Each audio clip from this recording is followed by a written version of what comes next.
Тэрний миний би энэ цаатаар мэдчилж байдээ таатай байна. Сэтгэл судлалын нөхөр курсын явагдсан. Тэрт нь байна. За. Тэгэхээр өөртөө итгэлийн талаар ярих гэж бодлоо.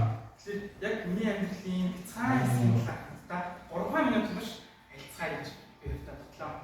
Тэгэхээр яг 8 дугаар анги гэсэн хүн болгон өсвөр насны дээр өөртөө итгэл өөрийгөө хайх би хэмээн гэдэг гэсэн хүн болгон тулгарч ирдэг. Тэгээд яг яасан гэсэн би яг хин юм бэ гэдэг өөрийгөө хайж байгаа үед алсын харагдаж суралт гэдэг хөтөлбөр явуулаа манай сургалт дээр. Тэгээд нөгөөдгөндөө суугаал. За. Суугаал гэсэн. Чи нэг багш яриад би суугаал. Чи бас нэг яриад. Тэгээд яг хамгийн сүүлд нь чи байсан техник байсан энэ 80% нүдэнд доллон байлнастай аваа.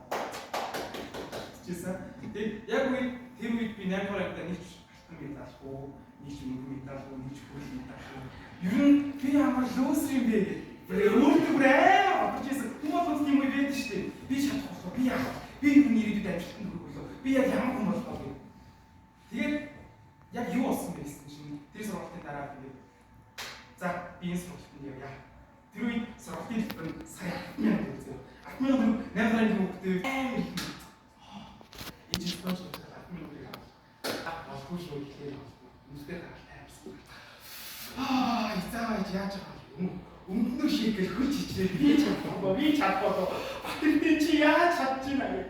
Чи хамгийн гайхалтай зүйл нь юу вэ гэхээр дахин дэсэн хүмүүс бүгдээрээ намайг хүндлээ. Ямар ч муу итгэл тавьсан, ямар ч сайн итгэл тавьсан бүгдээ ялгаатай.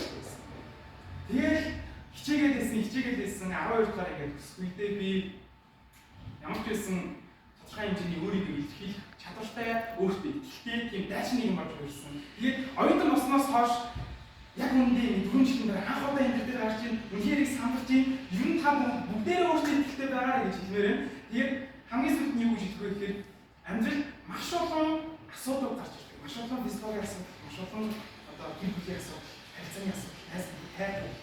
Тэгээд хайр дурлалын асуудалтай яваад би ингээд сахлаа аваа миний үсгийг зингийн хаваашаа санаац явж байна. Өдөр ойлгож байсан тийм. Тийм учраас ямар ч асуудал болгож ирсэн өөрийнхөө ноён эмэгтэйчүүд мартмаар боолцоогоо шиг энэ жилийн дэсээ дараа жил илүү амжилттай байх төлөө өдөр хийж байгаа. Анхаарал хандуулсан баярлалаа.